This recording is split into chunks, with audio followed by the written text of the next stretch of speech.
Salam sejahtera, selamat beraktivitas. Semoga hari ini jauh lebih baik daripada hari-hari sebelumnya. Berkat Tuhan selalu berkelimpahan di dalam hidup kita. Kita akan baca dan renungkan firman Tuhan di Matius pasal 24 ayat 1 sampai dengan 28. Sesudah itu Yesus keluar dari bait Allah lalu pergi, maka datanglah murid-muridnya dan menunjukkan kepadanya bangunan-bangunan bait Allah. Ia berkata kepada mereka, "Kamu melihat semuanya itu? Aku berkata kepadamu, sesungguhnya tidak satu batu pun di sini akan dibiarkan terletak di atas batu yang lain, semuanya akan diruntuhkan." Ketika Yesus duduk di atas bukit Zaitun, datanglah murid-muridnya kepadanya untuk bercakap-cakap sendirian dengan dia. Katanya mereka, katakanlah kepada kami, bila manakah itu akan terjadi, dan apakah tanda kedatanganmu dan tanda kesudahan dunia? Jawab Yesus kepada mereka, "Waspadalah supaya jangan ada orang yang menyesatkan kamu, sebab banyak orang akan datang dengan memakai namaku dan berkata, 'Akulah Mesias,' dan mereka akan menyesatkan banyak orang. Kamu akan mendengar deru perang atau kabar-kabar tentang perang. Namun berawas-awaslah, jangan kamu gelisah, sebab semuanya itu harus terjadi, tetapi itu belum kesudahannya. Sebab bangsa akan bangkit melawan bangsa dan kerajaan melawan kerajaan. Akan ada kelaparan dan gempa bumi di berbagai tempat. Akan tetapi semuanya itu barulah permulaan penderitaan menjelang zaman baru. Pada waktu itu kamu akan diserahkan supaya disiksa, dan kamu akan dibunuh dan akan dibenci semua bangsa oleh karena namaku, dan banyak orang akan murtad, dan mereka akan saling menyerahkan dan saling membenci. Banyak nabi palsu akan muncul dan yang menyesatkan banyak orang.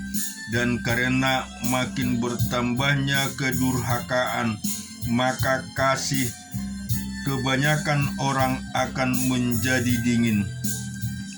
Tetapi orang yang bertahan sampai pada kesudahannya akan selamat.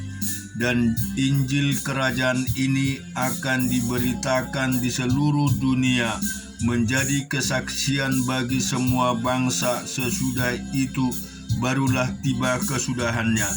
Jadi apabila kamu melihat pembinasa keji berdiri di tempat kudus, menurut firman yang disampaikan oleh Nabi Daniel, para pembaca hendaklah memperhatikannya.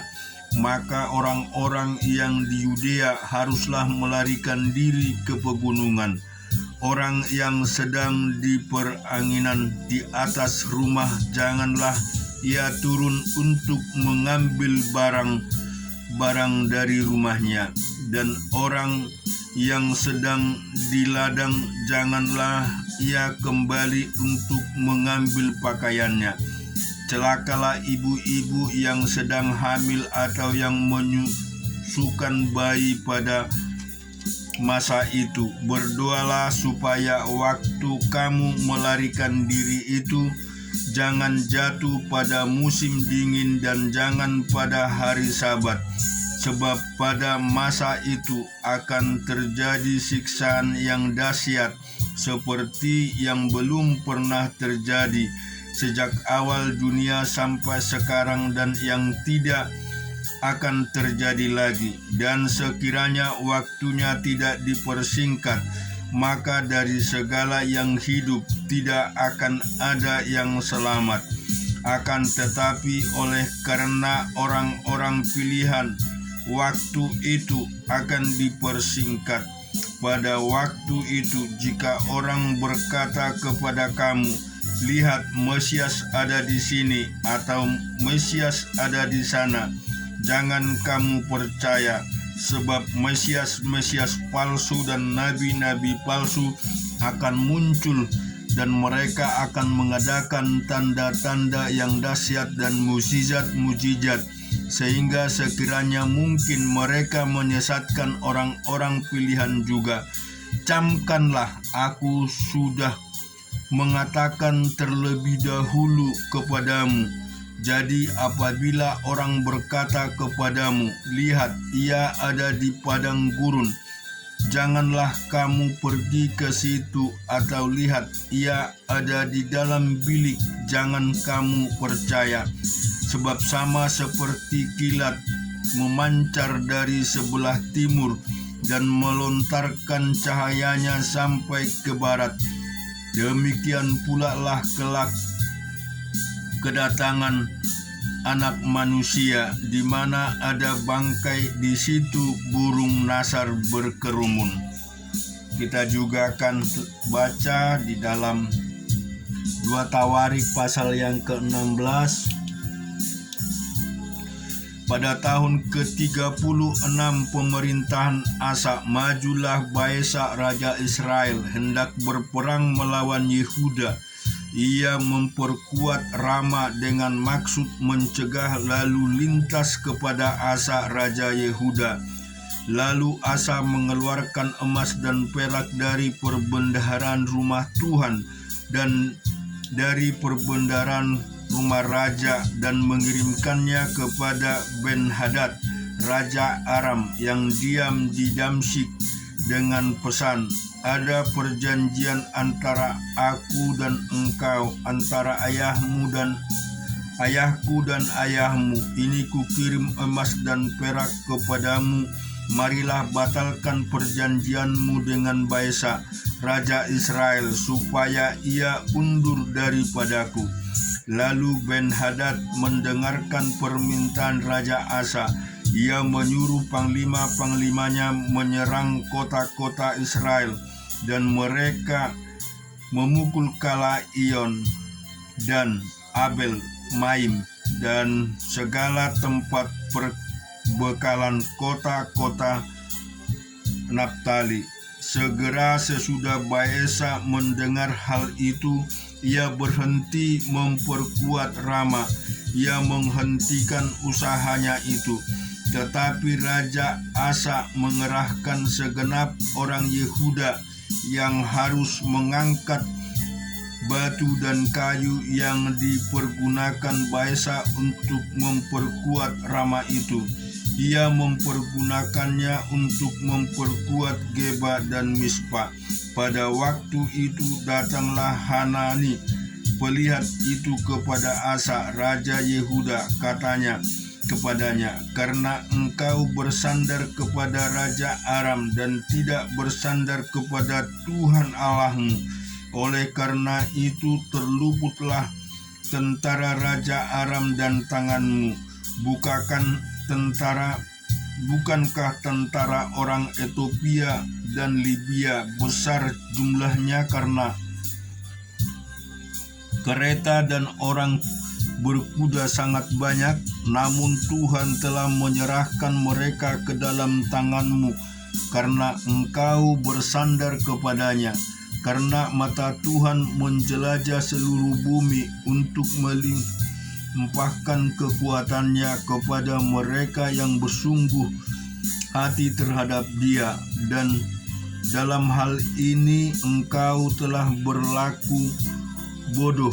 Oleh sebab itu, mulai sekarang ini engkau akan mengalami peperangan. Maka sakit hatilah Asa karena perkataan pelihat itu, sehingga ia memasukkannya ke dalam penjara, sebab memang ia sangat marah terhadap dia karena perkara itu. Pada waktu itu Asa menganiaya juga beberapa orang dari rakyat. Sesungguhnya riwayat Asa dari awal sampai akhir tertulis dalam kitab Raja-Raja Yehuda dan Israel. Pada tahun ke-39 pemerintahannya, Asa menderita sakit pada kakinya dan kemudian menjadi semakin parah. Namun dalam kesakitannya itu ia tidak mencari pertolongan Tuhan, tetapi pertolongan tabib-tabib. Kemudian Asa mendapat perhentian bersama-sama nenek moyangnya. Ia mati pada tahun ke-41 pemerintahannya dan dikuburkan di kuburan yang telah digali baginya di kota Daud. Mereka membaringkannya di atas petiduran yang penuh dengan rempah-rempah dan segala macam rempah-rempah campuran yang dicampur menurut cara pencampuran rempah-rempah, lalu menyalakan api yang sangat besar untuk menghormatinya. Kita juga baca di dalam Bilangan pasal yang ke-27. Kemudian mendekatlah anak-anak perempuan Jalpehat bin Hefer bin Gilead bin Makhir bin Manase dari kaum Manase bin Yusuf. Namanya anak-anak itu adalah Mahla, Noah, Hokla, Mika, dan Tirsa. Dan berdiri di depan Musa dan Imam Eleazar dan di depan para pemimpin dan segenap umat itu dekat pintu kemah pertemuan, serta berkata, "Ayah kami telah mati di padang gurun, walaupun ia tidak termasuk ke dalam kumpulan yang bersepakat melawan Tuhan, ke dalam kumpulan Korah, tetapi ia telah mati karena dosanya sendiri, dan ia tidak mempunyai anak laki-laki. Mengapa nama ayah kami harus hapus dari tengah-tengah kaumnya? Oleh karena ia tidak mempunyai anak laki-laki, berilah kami tanah miliknya di antara saudara-saudara ayah kami." Lalu Musa menyampaikan perkara mereka itu di hadapan Tuhan. Maka berfirmanlah Tuhan kepada Musa, "Perkataan anak-anak perempuan Jalpehat itu benar. Memang engkau harus memberikan tanah milik pusaka kepadanya di tengah-tengah saudara-saudara ayahnya. Engkau harus memindahkan kepadanya hak atas milik pusaka ayahnya. Dan kepada orang Israel engkau harus berkata, apabila seseorang mati dengan tidak mempunyai anak laki-laki, maka haruslah kamu memindahkan hak atas milik pusakanya kepada anaknya yang perempuan. Apabila ia tidak mempunyai anak perempuan, maka harus kamu memberikan milik pusakanya itu kepada saudara-saudara yang laki-laki. Dan apabila ia tidak mempunyai saudara-saudara lelaki, maka haruslah kamu memberikan milik pusakanya itu kepada saudara-saudara lelaki ayahnya.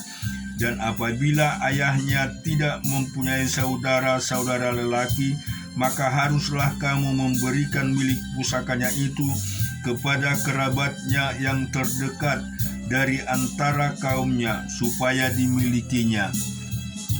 Itulah yang harus menjadi ketetapan hukum bagi orang Israel, seperti yang diperintahkan Tuhan kepada Musa. Tuhan berfirman kepada Musa, "Naiklah ke gunung Abarim ini, dan pandanglah negeri yang kuberikan kepada orang Israel. Sesudah engkau memandangnya, maka engkau pun juga akan dikumpulkan kepada kaum leluhurmu, sama seperti Harun abangmu dahulu. karena pada waktu pembantahan umat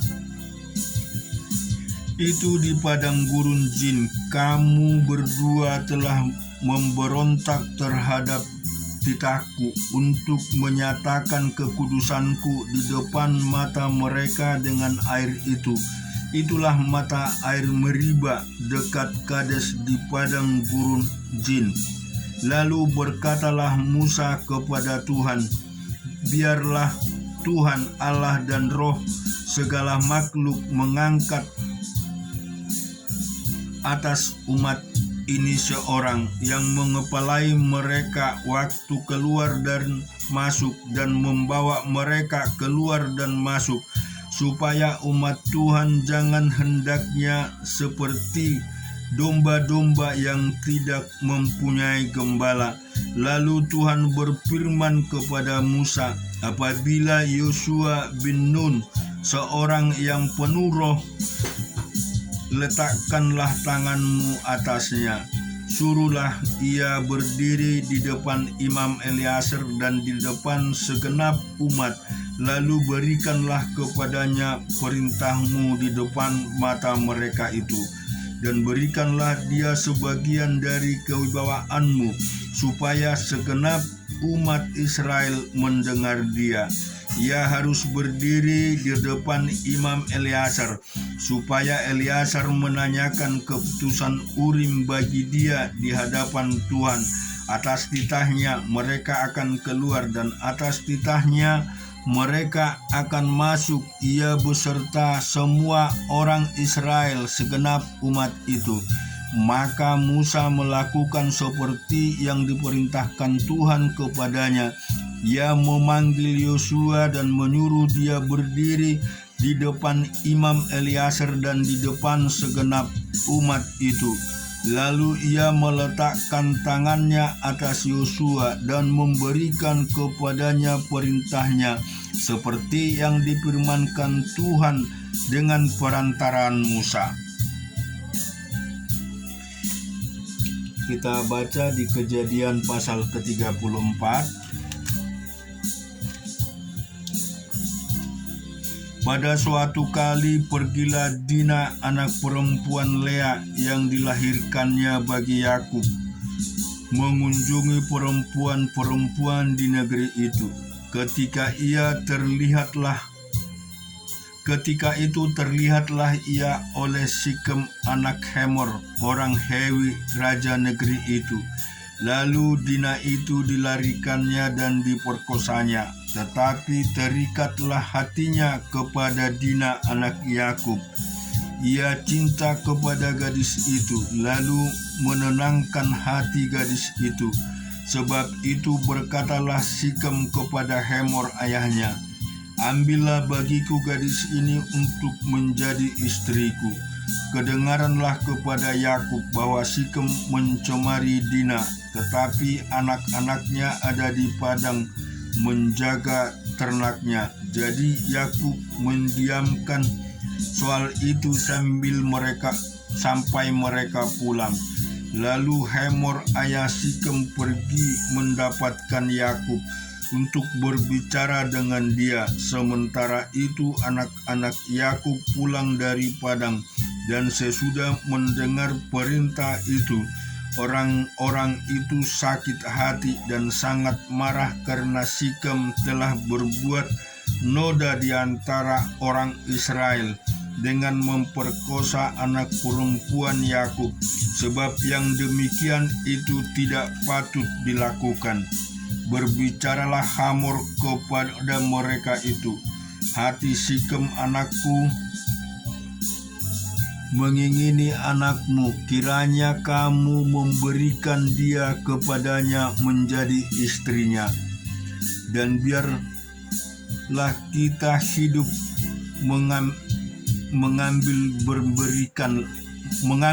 berikanlah gadis-gadis kamu kepada kami, dan ambillah gadis-gadis kami, tinggallah pada kami. Negeri ini terbuka untuk kamu, tinggallah di sini, jalanilah negeri ini dengan bebas dan menetaplah di sini." Lalu Sikem berkata kepada ayah anak itu dan kepada kakak-kakaknya, "Biarlah kiranya aku mendapat kasihmu, aku akan memberikan kepadamu apa yang kamu minta. Walaupun kamu membebankan kepadaku uang jujuran dan uang mahar, seberapa banyak pun aku akan memberikan apa yang kamu minta, tetapi berikanlah gadis itu kepadaku menjadi istriku." Lalu anak-anak Yakub menjawab Sikem dan Hemor ayahnya dengan tipu muslihat, karena Sikem telah mencemari Dina adik mereka itu. Berkatalah mereka kepada kedua orang itu, "Kami tidak dapat berbuat demikian, memberikan adik kami kepada seorang laki-laki yang tidak bersunat, sebab hal itu aib bagi kami. Hanyalah dengan syarat ini kami dapat menyetujui permintaanmu.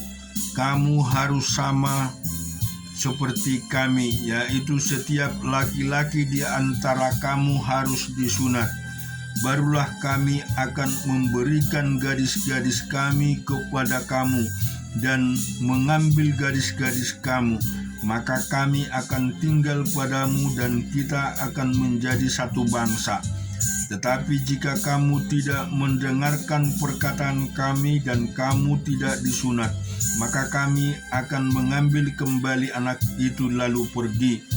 Lalu Hemor dan Sikem anak Hemor menyetujui usulan mereka, dan orang muda itu tidak bertangguh melakukannya, sebab ia suka kepada anak Yakub. Lagi pula ia